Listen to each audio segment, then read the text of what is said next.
오늘 주시는 하나님의 말씀은 사도행전 1장 6절에서 9절까지의 말씀입니다. 사도행전 1장 6절에서 9절까지의 말씀, 여러분과 제가 함께 합독하도록 하겠습니다.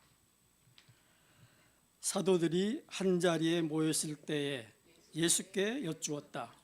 주님께서 이스라엘에게 나라를 되찾아 주실 때가 바로 지금입니까?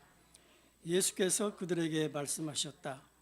때나 시기는 아버지께서 아버지의 권한으로 정하신 것이니 너희가 알 바가 아니다. 그러나 성령이 너희에게 내리시면 너희는 능력을 받고 예루살렘과 온 유대와 사마리아에서 그리고 마침내 땅 끝에까지 이르러 내 증인이 될 것이다. 이 말씀을 하신 다음에 그가 그들이 보는 앞에서 들려 올라가시니 구름에 쌓여서 보이지 않게 되었다. 아멘. 오늘 주신 하나님의 이 본문 말씀으로 증인이 되라는 말씀으로 목사님께서 전해주시겠습니다. 아버지, 저희들 서투르지만 이제 복음 전도에 나섰습니다. 아버지께서 역사해 주시지 않으면 이 복음 전도를 통해서 어떤 열매가 맺어지겠습니까? 주님, 저희들 성령으로 아버지께서 무장시켜 주셔서 저희들이 비록 나아가지만 아버지께서 먼저 앞장서셔서 모든 주님께서 계획하신 영혼들, 오늘도 또한 만나게 이미 아버지께서 예비하신 영혼들 만나게 하옵시고 그 시간 아버지께서 역사해 주시옵소서. 예수 그리스도 이름으로 기도드립니다. 아멘. 잠시 여기 교회 소식 알려드리겠습니다. 식탁 봉사는 오늘 2구역이 수고해 주시고요. 그리고 여성 1구역과 2구역이 합쳐지게 됩니다. 그래서 그동안에 2구역장으로 섬기시던 김영순 권사님께서 김영순 권사님 위해서 여러분들 기도해 주시고요. 김영순 권사님 주방 일과 또 성찬 준비 전담해 오셨잖아요. 또 그 최근까지도 꽃으로 이렇게 강대상이라 이 강단을 아름답게 꾸며 주셨었는데 그 멀리서 수원에서 오시면서부터 그 무거운 꽃을 가지고 오셔가지고 꾸며 주셨어요. 근데 참 어려운 일이죠. 그런데 여러분들 그 헌신해 주신 김영순 권사님께 감사의 마음으로 기도해 드리시고요. 그리고 이제 김순애 권사님께서 맡으시게 될 텐데 구역장으로 이제 섬기시게 되는 김순애 권사님 중심으로 여러분들이 풍성한 교제 나누시고 또 김순애 권사님께서 잘 이끌어 가실 수 있도록 여러분들 기도 부탁드립니다. 여성 3구역은 앞으로 2구역으로 명칭이 변경되고요. 그리고 후원하는 단체와 이웃을 위해서 여러분들 보시면 나와 있죠. 후원 단체요. 중보기도 해주시고요. 그리고 우리 어린이들이 지난주부터 계속 이렇게 같이 연합 예배를 드리게 되는데 예배에 집중하고 어린이들도 또한 같이 은혜 받을 수 있도록 여러분들 중보기도 부탁드립니다. 그리고 지금 불편하신 병으로 힘드신 가족들 있는데 중보기도 여러분들 그 명단 보시고요. 중보기도 부탁드리겠습니다. 오늘은 증인이 되라는 제목으로 말씀을 전하겠습니다. 이 예수 그리스도의 증인이 되라 복음 전도하라는 것은 하나님께서 우리에게 주신 하나님의 뜻 중에서 하나님께서 우리에게 주신 명령 부탁 중에서 가장 클라이막스라고 할 수가 있습니다. 예수님께서 오늘 본문 6절과 7절을 보면 사도들이 한 자리에 모였을 때 예수께 이제 여쭈었어요. 주님께서 이스라엘에게 나라를 되찾아 주실 때가 지금 바로 지금이냐고 물어봐요. 그러면서 예수님께서 그 전 4절하고 5절에서 말씀하시죠. 이제 예수님께서 떠나실 것을 예고를 하시면서 너희들 예루살렘 떠나지 말고 내게서 들은 아버지 약속을 기다리라는 것입니다. 예수님께서 부활하셔가지고 지상에 계신 40일 동안 그중 어느 날 이 말씀을 하신 것이죠. 그러면서 너희들은 머지않아서 성령으로 세례를 받을 거라고 예수님께서 약속을 하세요. 그러니까 이제 제자들이 물어보죠. 지금 이스라엘에게 나라를 되찾아 주실 때냐고, 지금 우리가 로마의 압제로부터 해방될 수 있는 그 시간이냐고 물어봅니다. 그런데 예수님께서 때나 시기는 아버지께서 아버지의 권한으로 정하신 것이니까 너희가 알 바가 아니라고 그래요. 그래서 제자들은 육적인 이스라엘의 회복을 이야기를 했는데 예수님께서는 영적으로 말씀을 하십니다. 재림이나 예수님이 말씀하신 그런 종말은 아버지께서 아시는 것이다. 아버지께서 아신다. 하신다. 그건 나도 모른다. 너희들 알 바가 아니니 너희들은 내가 지금 말하는 거, 내가 너희에게 말하는 성령을 기다렸다가 복음 전도를 하라고 그렇게 말씀을 하십니다. 그래서 이 시대에 많은 이단들이 언제가 뭐 휴거다, 언제가 재림한다 이렇게 이야기들을 하지만은 재림이나 휴거나 종말의 날짜에 대해서 말하는 것은 오늘 이 본문을 봤을 때 이단이라는 것을 우리가 분별을 할 수가 있습니다. 예수님께서는요 마지막에 제자들에게 말씀을 하셨는데 이것을 보고 명령하셨는데 이걸 보고 대위임령이라고 이야기를 합니다. 근데 이 대위임령은요 사복음서에 다 기록이 되어 있어요. 근데 약간씩 다릅니다. 마태복음 28장 19절에서 20절 말씀을 우리가 함께 읽으시겠습니다. 마태복음 28장 19절에서 20절입니다. 함께 읽으시죠. 그러므로 너희는 가서 모든 민족을 제자로 삼아서 아버지와 아들과 성령의 이름으로 세례를 주고 내가 너희에게 명령한 모든 것을 그들에게 가르쳐 지키게 하여라. 보아라, 내가 세상 끝날까지 항상 너희와 함께 있을 것이다. 아멘. 이 마태복음에서는 모든 족속을 제자로 삼으라는 데다가 이렇게 초점을 맞추고 있습니다. 너희는 가서 모든 족속을 제자로 삼으라는 거예요. 그리고 마가복음은 16장 17절 18절을 통해서요 말씀하시는데요. 자, 함께 읽으시죠. 믿는 사람들에게는 이런 표적이 따를 터인데 곧 그들은 내 이름으로 귀신을 쫓아내며 새 방언으로 말하며 손으로 뱀을 집어들며 독약을 마실지라도 절대로 해를 입지 않으며 아픈 사람에게 손을 얹은 즉 나을 것이다. 아멘. 복음 전파의 비중을 두고 이야기를 합니다. 마가복음을 통해서는요. 마태복음 통해서는 모든 족속을 제자로 삼으라는 데 초점을 두고 마가복음에서는 복음 전파를 하라고 기록을 하고 있습니다. 그리고 요한복음에서는요. 요한복음 21장이 마지막 장이죠. 그 21장에서 예수님께서는요. 베드로에게 초점을 두어 가지고 예수님을 3번이나 부인한 베드로에게 직접 찾아가서 이야기를 하시면서 옆에 이제 제자들이 있었지만 베드로에게 특별하게 이야기를 하신 거죠. 네가 나를 사랑하냐고 3번을 물으십니다. 그런데 베드로가 주님께서 제가 주님을 얼마나 사랑하는지 주님께서 아신다고 대답을 하자 예수님께서는 마지막으로 명령을 하세요. 베드로뿐만 아니라 나머지 다른 제자들에게 함께 주신 말씀인 것입니다. 내 양을 치라, 내 양을 먹이라고 말씀을 하십니다. 그러니까 너희들 복음을 듣지 못하는 이들에게 복음을 전하고 복음을 먹이고 그들이 말하자면 제자로 삼으라는 것입니다. 제자로 양육을 시키라는 거예요. 그러면 오늘 본문 누가복음은 뭐라고 기록이 되어 있는가? 자, 누가복음은 누가가 데오빌로 각하에게 쓴 편지입니다. 그런데 누가는 이것만 쓴 것이 아니라 오늘 본문에 나오는 사도행전을 2편으로 해가지고 이렇게 또 쓴 거예요. 근데 누가복음, 누가가 쓴 이 누가복음에는 뭐라고 기록이 되어 있는가? 누가복음 24장 46절에서 49절 함께 읽으시겠습니다. 그들에게 이렇게 말씀하셨다. 이렇게 되어 있다. 곧 그리스도는 고난을 겪으시고 사흘째 되는 날에 죽은 사람들 가운데서 살아나실 것이다. 그의 이름으로 죄사함을 받게 하는 회개가 모든 민족에게 전파될 것이다 하였다. 예루살렘에서부터 시작하여 너희는 이 일의 증인이다. 보아라, 나는 내 아버지께서 약속하신 것을 너희에게 보낸다. 그러므로 너희는 위로부터 오는 능력을 입을 때까지 이 성에 머물러 있어라. 아멘.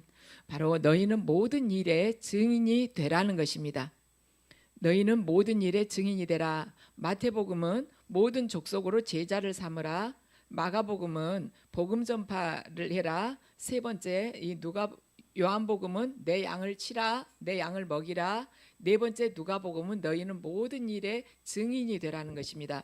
그래서 오늘 본문은 누가가 데오빌로에게 보낸 2번째 편지, 2번째 책이라고도 하고요. 그런데 두 번째 보낸 사도행전의 그 서두입니다. 그래서 서두를 통해서 예수님의 마지막 부탁을 다시 한번 누가는 강조를 하고 있습니다. 누가복음에서 이미 이야기를 했는데 다시 한번 이 사도행전 서두에서 강조하고 있다는 것입니다. 자, 8절 함께 읽으시겠습니다. 그러나 성령이 너희에게 내리시면 너희는 능력을 받고 예루살렘과 온 유대와 사마리아에서 그리고 마침내 땅끝에 땅끝까지 이르러 내 증인이 될 것이다. 아멘.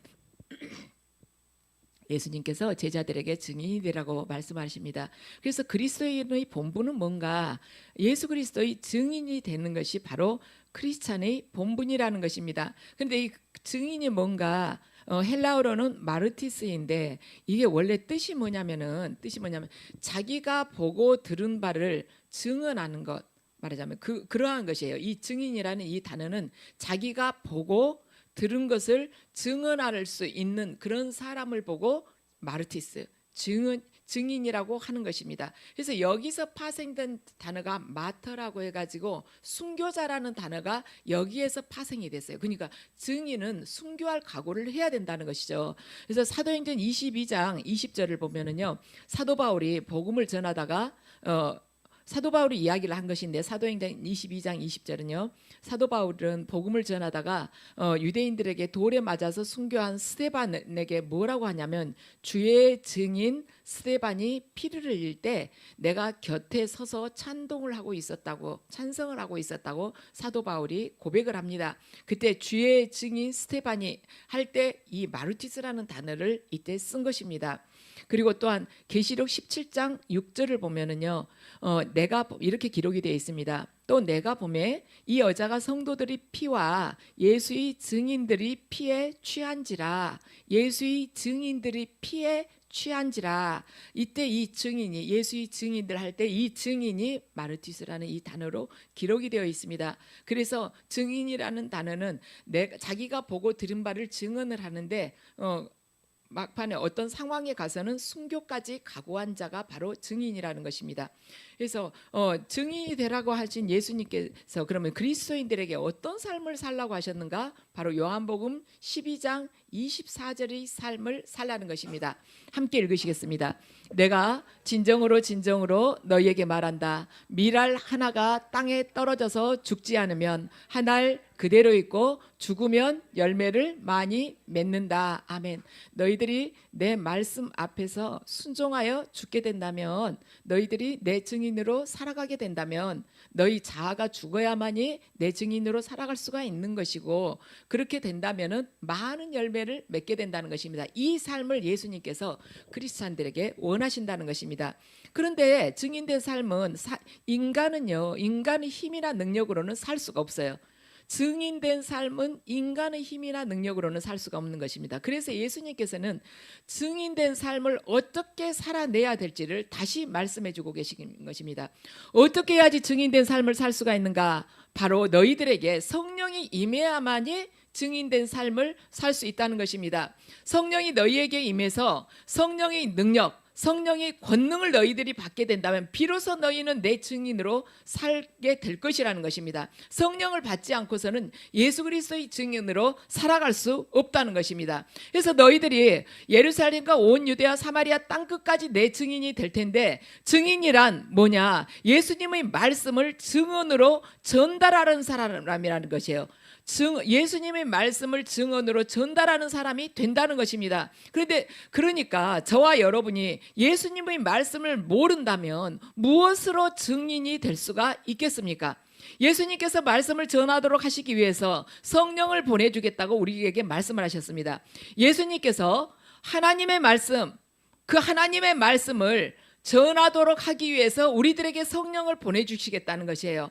그래서 예수님께서 성령 받아라. 이 성령을 받게 된다면 네가 진정으로 원하는 소원 3가지가 이루어지리라. 이렇게 하신 것이 아니라는 것입니다. 우리의 소원을 이루기 위해서 예수님께서 성령을 보내주신 것이 아니라는 것이에요. 그래서 저와 여러분은 예수 그리스도를 증거하는 삶, 그 외에 어떤 목적으로도 성령님을 주시지 않았다는 것을 우리가 기억을 해야 된다는 것이에요.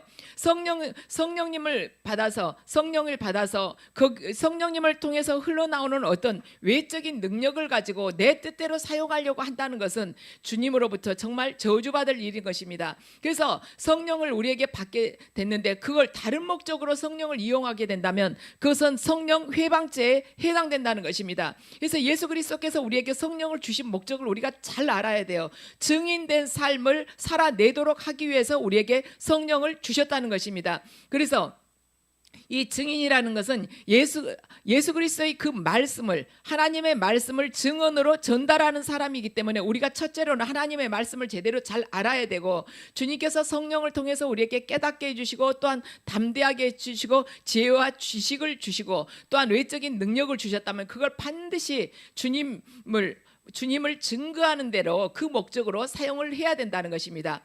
그래서 예수님께서는 성령을 통해서 성령은 예수의 영이잖아요. 그러니까 성령을 통해서 내가 너와 함께 나를 증거하는 일을 하겠다고 하시는 것입니다. 예수의 영을 우리 안에, 예수님께서 당신의 영을 우리 안에 부어 주셔 가지고 우리와 하나가 돼서 예수 그리스도를 증거하는 일을 하시겠다는 것이에요. 이것이 우리가 신앙 안에서 걸어가는 이유이며 목적인 것입니다. 그래서 제자들이 예수님께서 약속하신 대로 마가의 다락방에서 성령을 받았어요. 그 이후에 그들의 삶이 어떻게 됐는가? 정말 두려워서 떨던 제자들의 삶이 담대하게 바뀐 것입니다. 다들 예수님께서 부활하시고 나서 이렇게 제자들에게 찾아갔는데도 다들 무서워서, 유대인들이 무서워가지고 문을 잠그고 있었는데 이제 그 문을 박차고 다 뛰어나온 것이에요. 그리고 그 제자들이 나중에는 예수님을 증거하는 삶을 살다가 다 순교하면서 생을 마쳤습니다. 사도행전 2장 32절을 보면 베드로가 오순절날 담대하게 복음을 전합니다. 그러면서 뭐라고 하냐면, 담대하게 예수 그리스도께서 너희들이 십자가에 예수 그리스도를 못 박아 죽이지 않았냐? 근데 그 예수 그리스도는 사흘 만에 다시 살아나셨다. 그분이 바로 하나님의 아들이시다. 이렇게 그러면서 그분은 너희들이 보는 앞에서 또한 승천하셨다. 이렇게까지 하셨잖아요. 그리고 그분이 우리에게 성령을 보내주셨다고 이야기를 전하면서 바로 우리 이 제자들은 모두 이 일의 증인이다.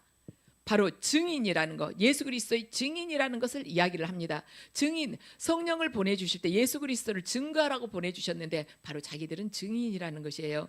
그리고 사도행전 22장 15절을 보면 다마스커스 도상에서 예수님을 만난 후에 눈먼 사울에게 예수께서 아나니아를 보내시면서 말씀을 전하게 하십니다. 자, 우리 함께 읽으실 거예요. 사도행전 22장 15절 말씀이요. 자, 당신은 그분을 위하여 모든 사람에게 당신이 보고 들은 것을 증언하는 증인이 될 것입니다. 아멘. 사도 바울, 당신은 예수 그리스도를 위하여 모든 사람에게 바울 당신이 보고 들은 것을 증언하는 증인이 될 것이라는 것입니다. 안수를 하면서 아나니아가 사도 바울에게 예수님께서 주신 말씀을 전하는 것입니다. 그래서 예수님께서 사도 바울을 부르신 이유가 뭐냐면 모든 사람들에게 예수에 대해서 보고 들은 것을 증언하는 증인이 되라고 부르셨다는 것입니다.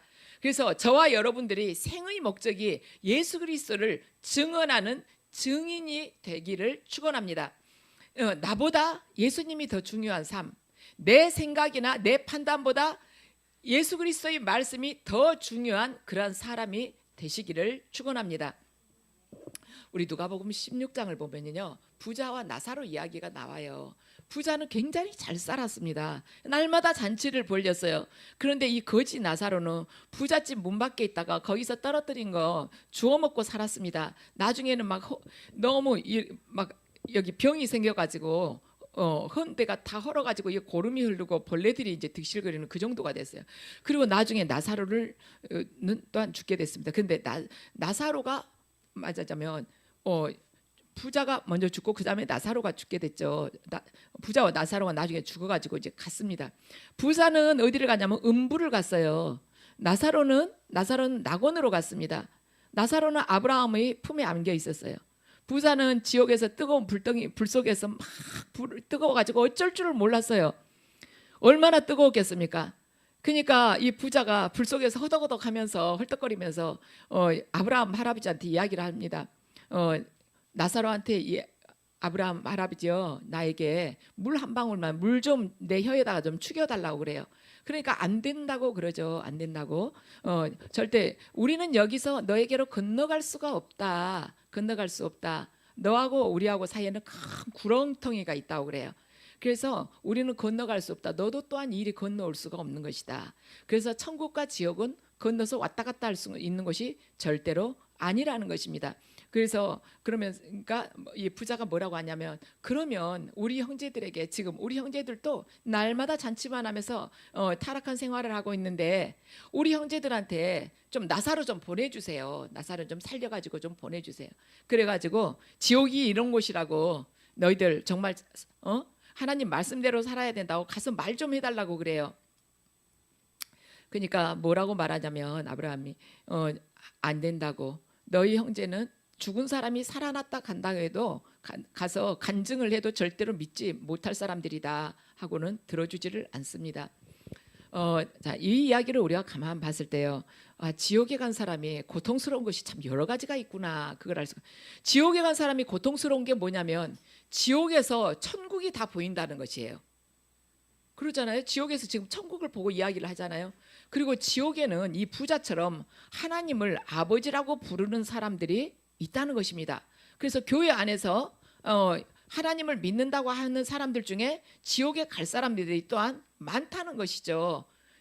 하나님을 아버지 했어도 그 사람이 충분히 지옥에 갈 수 있는 사람이라는 것입니다. 이 땅에서는 부자가 훨씬 축복받은 사람이고 나사로는 이미 하나님으로부터 저주받았으니까 저렇게 살 수밖에 없다고 인간의 눈에는 그렇게 보였을 수 있지만 부자가 그리고 조금씩은 누구 도와줬겠죠.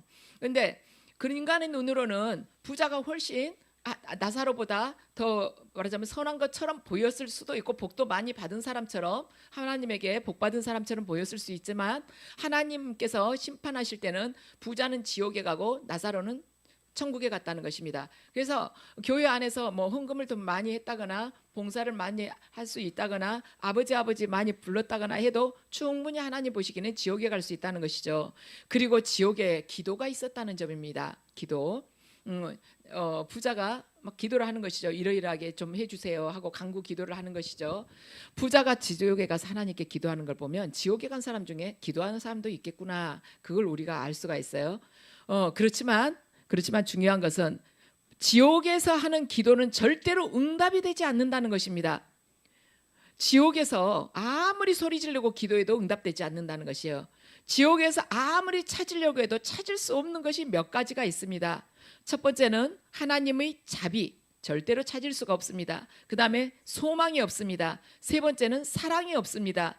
지금은 우리가 하나님께 기도하면 하나님께서 응답해 주시고 도와주시고 범죄하게 됐을 때 하나님 앞에 나아가서 회개하면 하나님께서 또한 용서해 주시지만 한 번 이 땅에서 생이 마감되고 나면은 더 이상 기회는 없다는 것입니다. 그렇잖아요. 우리 대학 입시 준비할 때요. 대학 입시 때 원서 마감일이 있지 않습니까? 뭐 6월 5일 날 오후 6시까지 원서 마감입니다 하면은 7시 8시 돼도 소용이 없는 것이죠. 그러잖아요. 한 번 마감하면 끝나는 것이죠. 그래요.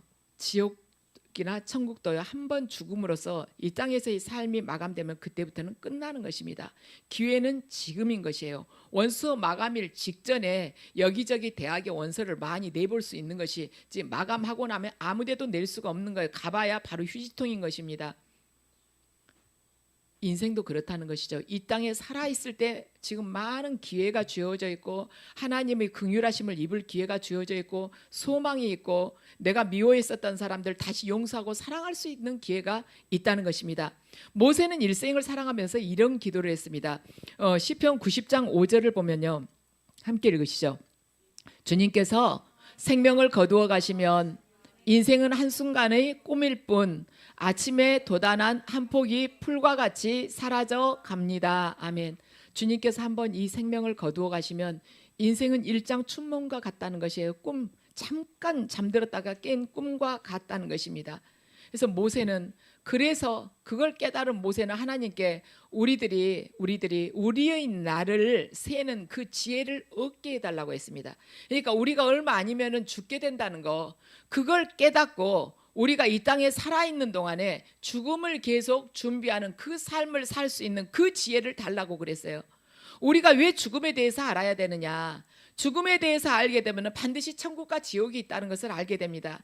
그렇기 때문에 이 땅에서 이 삶이 결코 물처럼 강물처럼 흘려 보내서는 안 되는 그런 삶이라는 것을 알게 돼요. 지금 이 삶이 나에게 모든 기회가 주어지는 그러한 시간들이구나. 그걸 알기 때문에 하루하루 한순간 한순간을 아주 밀도 있게 살아가게 된다는 것입니다. 하루살이하고 메뚜기하고 개구리가 셋이 아주 친하게 지냈어요. 근데 하루살이가 이제 그날 하루 재밌게 지냈어요. 재밌게 메뚜기랑 잘 놀고는 저녁 때 가지고 집에 가려고 하면서 메뚜기 안녕 그랬어요. 그래서 이제 안녕 그러니까 메뚜기가 그래 내일 또 만나자 우리. 그러니까 하루살이가 내일이 뭔데 하고 물어본 것입니다. 그러고는 헤어졌어요. 하루살이는 그걸로 하루 살고 끝난 것이죠. 그래서 메뚜기는 다음 날 하루살이가 안 오는 거예요. 그러니까 개구리하고 친구가 됐어요. 개구리 펄쩍펄쩍 뛰어다니는 개구리. 가지고는 개구리하고 열심히 이제 잘 놀다가 이제 서서히 서늘해지니까 메뚜기가 인사를 하는 거예요. 개구리한테 안녕 이제 우리 이제 나 집에 가야 돼. 이제 가야 돼. 더 이상 너하고는 못 놀아 하니까 개구리가 그러면 우리 내년에 만나자 그런 거예요. 메뚜기한테. 그러니까 메뚜기가 내년이 뭐야? 내년을 모르는 것입니다. 메뚜기는 이제 하철을 지나고 나면 죽어야 되잖아요. 내년을 몰라요. 개구리는 이제 아주 추워지니까 혼자 이제 겨울잠 자러 들어갔어요. 그래요. 이 세상 사람들은 하나님을 모르고 영원한 세계에 대해서 알지 못하는 세상 사람들은 하루살이나 메뚜기처럼 살다 죽는 것입니다. 그들에게 있어서는 영원에 대해서 이야기를 한다 할지라도 영원이 뭔데? 이렇게 물어볼 수 있는 사람들인 것이죠. 그래서 그들에게 믿지 않는 분들에게 예수 믿는 사람들이 오늘 세상을 떠나도요 예수 그리스도를 믿는다면 천국에서 영원히 살 수 있습니다 하고 믿지 않는 사람들에게 이야기를 하게 된다면 그들은 천국이 뭔데 이런 하루살이나 메뚜기 같은 이야기를 한다는 것이죠. 예수님께서는 마태복음 16장 26절을 통해서 말씀하셨습니다. 사람이 만일 온 세상을 다 얻어도 자기 목숨을 잃으면 무슨 이득이 있겠느냐? 사람이 자기 목숨과 바꿀 만한 것이 이 세상에 있느냐 하고 물었어요. 이 세상에 없다는 것이에요. 자기 목숨과 바꿀 만한 것이 지금 이 세상에 있겠느냐? 없다. 그럼 네 목숨 그렇게 중요해? 그렇다면 예수 그리스도를 영접해. 하나님을 믿어. 이런 말씀인 것이죠. 저와 여러분은 이 진리를 알고 있어요. 내 목숨과 바꿀 것은 없다는 것이에요. 그런데 예수 그리스도를 믿게 되면 이 목숨이 이 땅에서 끊어지고 나면 지옥에 갈 수밖에 없는 이 목숨이 영생을 얻어서 천국에 간다는 것을 저와 여러분은 알고 있습니다. 2023년도 통계에 의하면 한국인이 하루에 죽는 사망자 수가 980명이라고 합니다. 1년이면 35만 명이 죽게 된대요. 우리 한국에서 35만 하루에 평균 980명씩 죽어가요. 어마어마하죠. 그렇게 많은 사람이 죽어가지만 그 가운데 믿지 않는 사람도 많았을 것이고 가족 중에 불신자들도 많았을 것입니다. 그런데 죽은 사람이 살아 돌아온다고 해서 이 세상이 믿을 것 같습니까? 절대로 믿지 않습니다. 그런데 지금 이 세상에는 믿지 않는 사람들이 믿는 사람보다 훨씬 더 많아요. 여러분들 이븐 알렉산더라고 이름 들어보셨죠? 하버드대 교수인데요. 의학자이죠. 의학자인데 죽고 이 사람이 뇌사 상태에 빠졌어요. 갑자기 뇌사 상태에 빠지게 된 것입니다. 그래가지고 일주일 동안 뇌사 상태에 있었어요. 그러니까 말하자면 뭐 다 죽은 것이나 똑같은 거예요. 뇌가 전혀 기능을 못하는 것이에요. 그런데 일주일 후에 이 사람이 깨어나잖아요. 그래가지고 일주일 동안 천국을 가서 다 보고 온 것입니다. 이 이븐 알렉산더가 이렇게 해놓은 나는 천국을 보았다는 그 책을 읽어보면 그래요. 나는 그 전에 자기가 체험하기 전까지는 그런 환자들을 많이 봤다는 것이에요. 뇌의학자이기 때문에 많이 본 것이죠. 사람들이 임사 체험을 했다는 것이에요. 그러니까 뇌 수술 받거나 뭐하거나 이렇게 가지고는 죽었다 깨어난 사람들이 있었다는 것입니다. 그 사람들 공통적인 이야기가 이렇게 천국 봤던 이야기를 하는가 하면 어떤 사람은 지옥을 봤던 이야기를 하더라는 것이에요.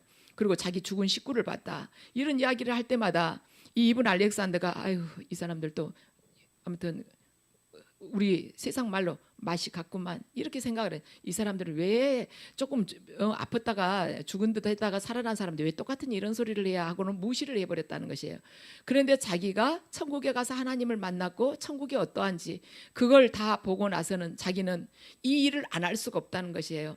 천국을 내가 전하지 않을 수가 없다. 그리고는 그 하버드대 교수로 있었지만 그 일은 뒷전으로 밀어놓고 이 천국을 전하는 일에 이 사람이 앞장을 서게 된 것입니다. 그래요. 그런데도 하버드대 교수로 있었던 사람이 죽었다 살아나가지고 천국은 있다고 지옥도 있다고 전해도 아직도 믿지 않는 사람들이 어마어마하게 많다는 것입니다. 그러니까 죽은 친척이 찾아오다 안 믿겠다는 것이에요.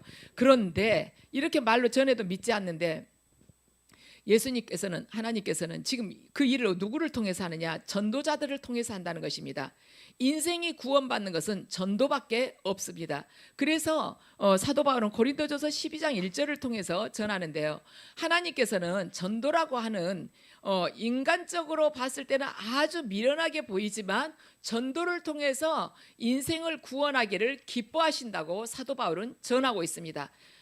사람들이 보기에는 인간의 눈으로 보기에는 미련한 방법인데도 전도를 통해서 구하시겠다는 것이에요. 하나님의 방법은 예수님께서는 말씀하셨어요. 내가 내 피를 다 쏟을 만큼 너희들을 사랑하기 때문에 육신의 생명이 전부인지 지금 알고 살아가는 사람들에게 영원한 생명이 있다는 것을 먼저 구원받은 너희들이 전해라 하고 우리에게 명령하신 것입니다.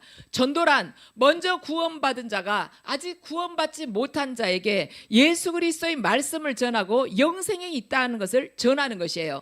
하늘나라가 있다, 천국이 있다, 지옥이 있다, 예수를 믿고 영접해라. 그리하면 네가 구원을 얻으리라 하고 전하는 것입니다. 그 생명이, 영원한 생명이 저와 여러분에게 현재 주어졌습니다. 저와 여러분이 먼저 그 생명을 살고 그 생명을 증거하는 것, 모르는 자들에게 그 생명을 증거하는 것, 그 생명에 힘입어서 이 세상이 전부인 줄 알고 살아가는 사람들에게 절대로 이 세상이 전부가 아니야, 죽음이 끝이 아니야. 세상 사람들은 그렇죠. 죽으면 모든 것이 끝난다고. 그런데 우리들은 죽음이 끝이 아니다, 그것을 외치면서 예수 그리스도를 증거하면서 사는 것이 우리가 살아가는 이유이며 목적인 것입니다. 세상 사람들이 아무리 죽으면 모든 것이 끝나, 소용없어 이런다 할지라도 우리는 그 앞에서 담대하게 죽은 것이 끝이 아니다, 그 이유의 세계가 있다, 영원한 세계가 있는데 두 가지의 세계가 있다. 하나는 천국이고 하나는 지옥이다. 지옥은 영원한 불 속에서 살아야 되는 것이다. 그렇지만 그걸 면하는 길이 있다. 예수 그리스도를 믿고 영접을 하게 된다면 천국을 가게 된다고 그걸 우리에게 전하라고 하시는 것입니다. 그런데 예수의 증인으로 살아가기 위해서 걸어가는 과정 속에서는 헤아릴 수 없는 시 많은 고난이 반드시 따를 것입니다. 그러나 주님께서 약속을 하십니다. 로마서 8장 17절 18절 말씀입니다. 시작. 자녀이면 또한 상속자 곧 하나님의 상속자여 그리스도와 함께한 상속자니 우리가 그와 함께 영광을 받기 위하여 고난도 함께 받아야 할 것이니라. 생각하건대 현재의 고난은 장차 우리에게 나타날 영광과 비교할 수 없도다. 무수히 많은 고난이 따르는 삶이라 할지라도 장차 다가올 영광이나 하나님의 영원한 생명 가운데 들어갔을 때 그때 누리는 영광에 비하면 이 땅에서 겪게 되는 그 고난은 정말 하찮은 것이라는 것입니다. 정말 그런데 이렇게 고난이 많은 길을 우리가 걸어갈 수 있을까? 불가능한 것은 아닐까? 그런데 우리와 같은 성정을 지닌 예수 그리스도의 증인들이 이미 이 길을 걸어간 것입니다. 하나님께서는 이 길을 걸어가실 때 100% 고난만을 우리에게 주시냐? 그러시지는 않습니다. 그 고난 가운데 하나님께서 예비하신 또한 축복들 또한 있습니다. 물론 영원한 세계에서 하나님과 함께 할 수 있는 그런 축복도 있지만 이 땅에서도 많은 축복을 또한 주시는 것이죠. 자, 우리 노아를 한번 생각을 해보죠. 노아, 하나님께서는 세상이 너무나도 악하기 때문에 내가 세상을 심판하겠다고 하시면서 노아에게 방주를 지으라고 그러셨어요. 그래서 너 방주를 만들어라 하고 노아에게 명령을 하신 것입니다. 그래서 노아가 120년 동안이나 방주를 만들었어요. 그 방주를 그때의 이 크기대로 그대로 짓잖아요. 그러면 요즘 같으면 최첨단 기술로 최첨단 장비를 이용해서 짓잖아요. 그런데 얼마나 기간이 걸리냐면 5개월이 걸린대요. 요즘의 이 최첨단 기술로 지어도 그대로 지으려면 그렇게 5개월이나 걸린답니다. 노아는 그 시대에 뭐가 있었겠어요? 몸하고 나무밖에 없었겠죠. 역청하고.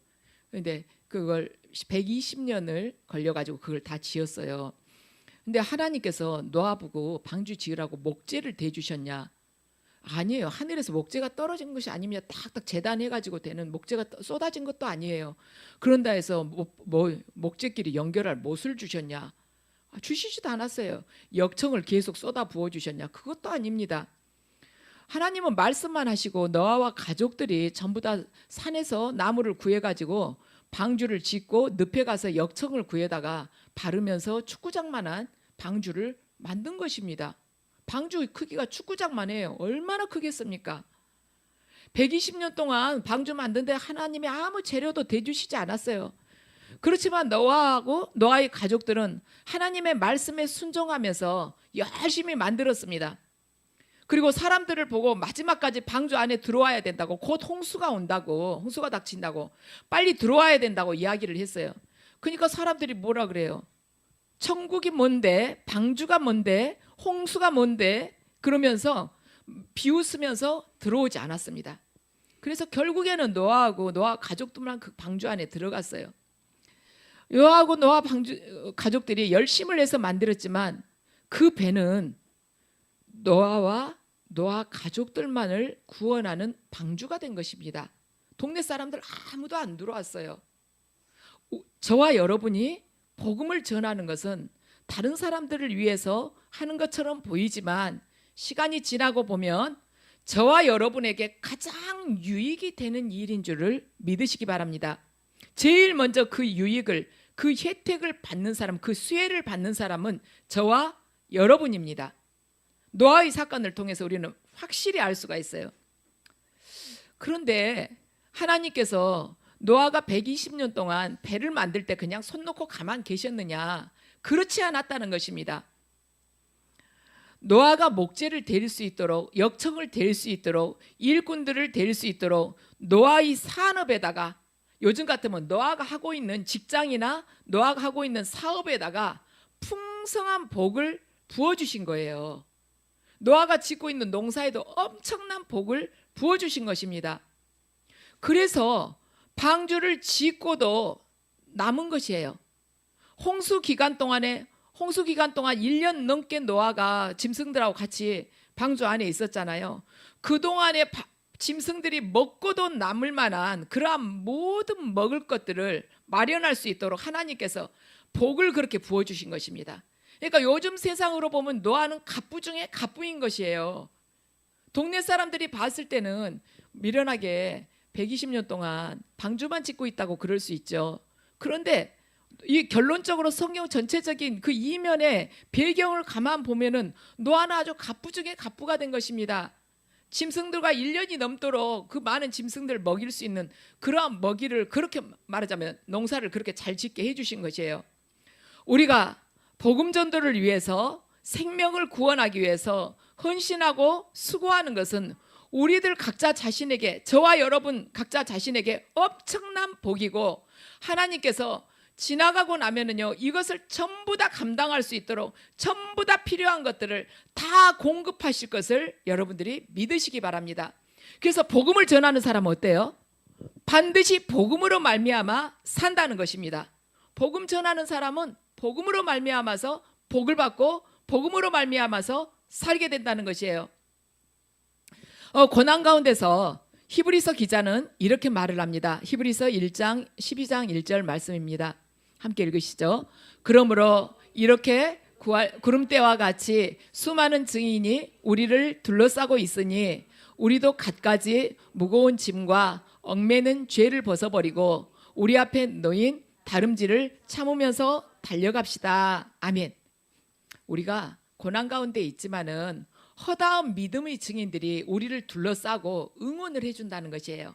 예전에 주님을, 예수 그리스도를 증언하는 증인들이 피를 쏟으면서 증언했었던 증인들이 우리를 둘러싸고서 이 말하자면 증인의 길을, 예수 그리스도의 증인의 길을 고난 속에서 걸어가고 있는 저와 여러분들을 둘러싸고서 응원을 해준다는 것입니다.